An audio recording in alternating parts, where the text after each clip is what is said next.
You matter. You matter. Till the day that you die, you will matter.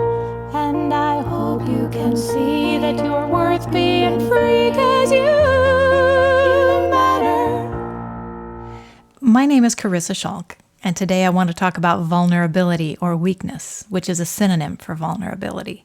More particularly, I want to talk about the power in weakness.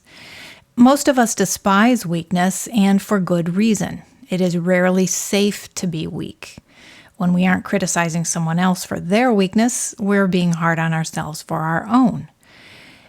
Being vulnerable and being safe is an essential component of my leveraged relationship model, and today we'll take a look at a couple biblical concepts that form part of the foundation for this model.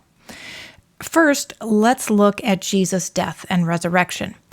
Part of the recipe of salvation, according to New Testament writings, is believe in your heart that God raised Jesus from the dead. Much of what I've heard and read on this subject goes something like this. Since Jesus is God and God can't die, then Jesus didn't die. Instead, he dropped off his body in a grave for a few days while he took care of business elsewhere.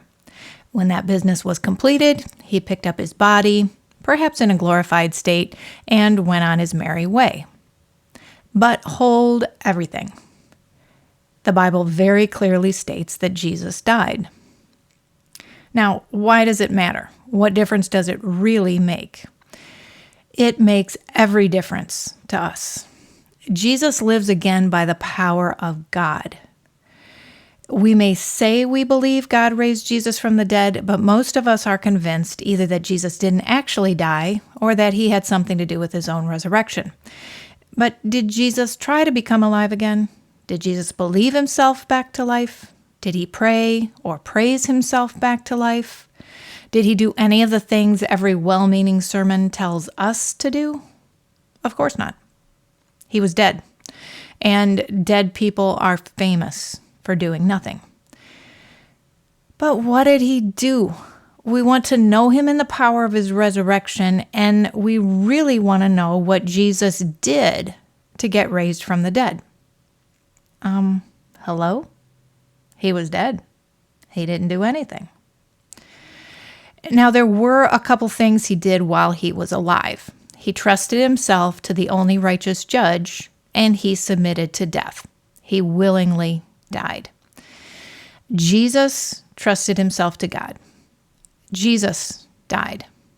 Jesus embraced his vulnerability, and God demonstrated his power by raising Jesus from the dead. God raised Jesus from the dead, as he had said he would. And in doing so, he provided us with the perfect model of leveraged relationship.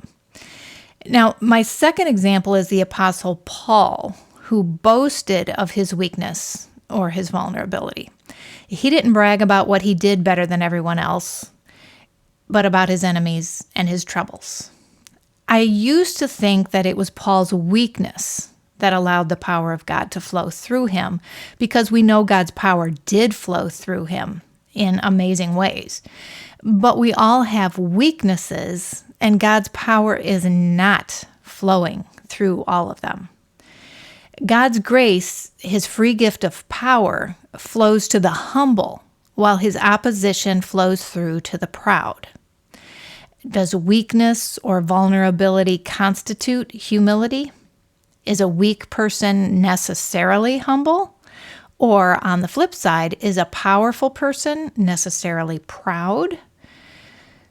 King Nebuchadnezzar was powerful, but it wasn't until he bragged about his great power that God's opposition spilled out against him.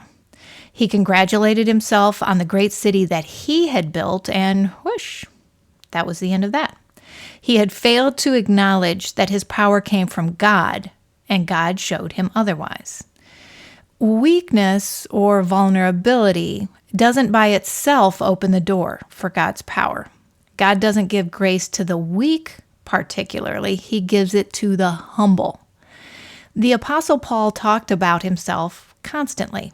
He defended his own ministry and authority.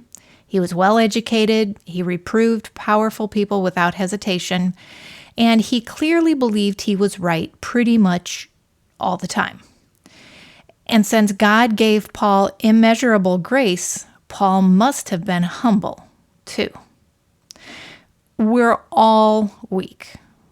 We're all vulnerable. But in our pride, we can hate our weakness, or we can love our weakness, as Paul did, embrace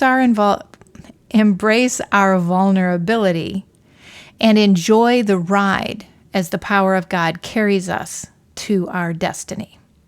So today, especially if you're facing a situation you're powerless to resolve, I encourage you to open your heart to the idea of embracing your vulnerability. I'm here talking to you because while I was powerless, the power of God delivered me from an unbearable situation. And you're there listening to me because He wants you to know that He'll do the same for you.